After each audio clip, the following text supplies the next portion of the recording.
ನಮಸ್ತೆ ಸ್ನೇಹಿತರೆ, ವಿಜಯ ನ್ಯೂಸ್ಗೆ ಸ್ವಾಗತ. ಕನ್ನಡ ಮತ್ತು ಸಂಸ್ಕೃತಿ ಇಲಾಖೆಯಿಂದ ನಗರ ಸರ್ಕಾರಿ ಪ್ರೌಢಶಾಲೆಯ ಆವರಣದಲ್ಲಿ ಆಯೋಜಿಸಲಾಗಿದ್ದ ಜನಪರ ಉತ್ಸವ ಆಕರ್ಷಣೀಯವಾಗಿತ್ತು. ಉತ್ಸವಕ್ಕೂ ಮುನ್ನ ಚೇಳೂರು ಪಟ್ಟಣದ ಎಂಜಿ ಸರ್ಕಲ್ಗೆ ಬಂದು ಅಲ್ಲಿಂದ ಕಲಾ ತಂಡಗಳೊಂದಿಗೆ ಮಕ್ಕಳ ಜಾಥಾದೊಂದಿಗೆ ಸರ್ಕಾರಿ ಪ್ರೌಢಶಾಲೆಯವರೆಗೂ ಮೆರವಣಿಗೆ ನಡೆಸಲಾಯಿತು.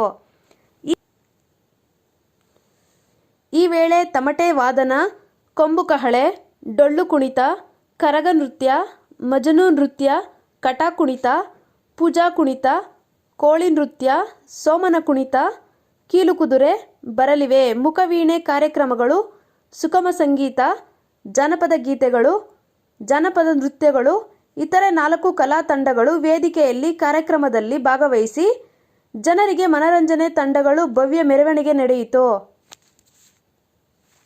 ಬಾಗೇಪಲ್ಲಿ ಶಾಸಕ ಎಸ್.ಎನ್. ಸುಬ್ಬಾರೆಡ್ಡಿ ಹಾಗೂ ಕನ್ನಡ ಮತ್ತು ಸಂಸ್ಕೃತಿ ಇಲಾಖೆಯ ಸಹಾಯಕ ನಿರ್ದೇಶಕ, ಬಾಗೇಪಲ್ಲಿ ತಾಲೂಕಿನ ದಂಡಾಧಿಕಾರಿಗಳು ಪ್ರಶಾಂತ್ ಕೆ. ಪಾಟೀಲ್,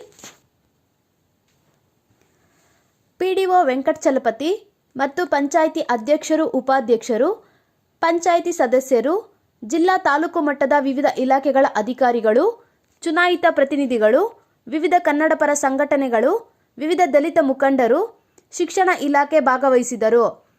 ವರದಿಗಾರರು ರಾಮಾಂಜನೇಯ ಎಸ್, ವಿಜಯ ನ್ಯೂಸ್, ಚೇಳೂರು.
ಸೋಮನ ಕುಣಿತ ಸಿದ್ಧರಾಗಿರ್ಬೇಕು. ಸೋಮನ ಕುಣಿತ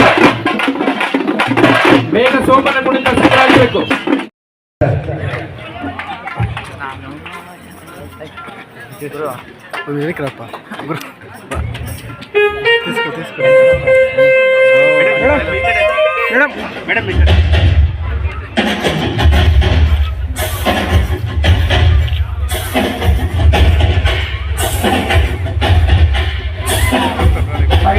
ಹಾಗೇನೆ ನಮ್ಮೆಲ್ಲ ಕಾರ್ಯಕ್ರಮಗಳಿಗೆ ಸಂಪೂರ್ಣ ಸಹಕಾರವನ್ನು ನೀಡಿ, ಅಂದ್ರೆ ಒಂದು ರೀತಿಯಲ್ಲಿ ಒಂದು ನಾಣ್ಯದ 2 ಮುಖಗಳಂತೆ ಇಬ್ಬರು ತಹಶೀಲ್ದಾರರು ಒಂದೇ ಬ್ಯಾಚ್ನವರು.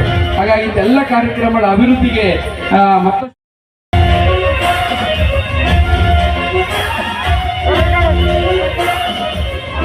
ಧನ್ಯವಾದಗಳು ಸರ್. ಹಾಗೆ ನಮ್ಮ ಈ ಕಾರ್ಯಕ್ರಮದಲ್ಲಿ ಈ ದಿನ ನಮ್ಮ ಚೇಳೂರು ತಾಲೂಕಿನಲ್ಲಿ, ಚೇಳೂರು ತಾಲೂಕಾದ ಮೇಲೆ ಜನೋತ್ಸವ ಅಂತ ಒಂದು ಜಿಲ್ಲಾ ಕಾರ್ಯಕ್ರಮ ಮಾಡಬೇಕು ಅಂತ ನಾನು ಜಿಲ್ಲಾಧಿಕಾರಿಗಳ ಗಮನಕ್ಕೆ, ಕನ್ನಡ ಮತ್ತು ಸಂಸ್ಕೃತಿಯ ಗಮನಕ್ಕೆ ತಂದಿದ್ದೆ. ಅದರ ಫಲವಾಗಿ ಇವತ್ತು ಇಲ್ಲಿ ಕಾರ್ಯಕ್ರಮ ನಡೀತಾ ಇದೆ. ಬಹಳ ಸಂತೋಷ. ಒಳ್ಳೆ ಜಾನಪದ ಕಲಾವಿದರೆಲ್ಲ ಭಾಗವಹಿಸಿದ್ದಾರೆ. ಇನ್ನಷ್ಟು ಕಾರ್ಯಕ್ರಮ ನಡೆಯುತ್ತೆ. ಇಲ್ಲಿನ ಜನತೆ ಜಾನಪದದ ಒಂದು ಸವಿಬೇಕು ಅಂತ ನಾನು ಮನವಿ ಮಾಡ್ತೇನೆ. ಹಾಗೆ ಇನ್ನಷ್ಟು ಈ ಭಾಗಕ್ಕೆ, ಯಾಕಂದರೆ ಹೊಸ ತಾಲೂಕಾದ ಮೇಲೆ ಒಂದೊಂದು ಕಾರ್ಯಕ್ರಮನ ತಂದು ಈ ಭಾಗದಲ್ಲಿ ಇನ್ನಷ್ಟು ಅಭಿವೃದ್ಧಿ ಪಡಿಸೋದಕ್ಕೆ ಅನುದಾನವನ್ನು ತಂದು ಆ ಕೆಲಸ ಮಾಡೋದು ನನ್ನ ಜವಾಬ್ದಾರಿ. ನಾನು ಮಾಡ್ತೀನಿ ಅಂತ ತಮ್ಮ ಮಾಧ್ಯಮ ಮುಂದೆ ಎಲ್ಲಕ್ಕೆ ಬಯಸ್ತೀನಿ.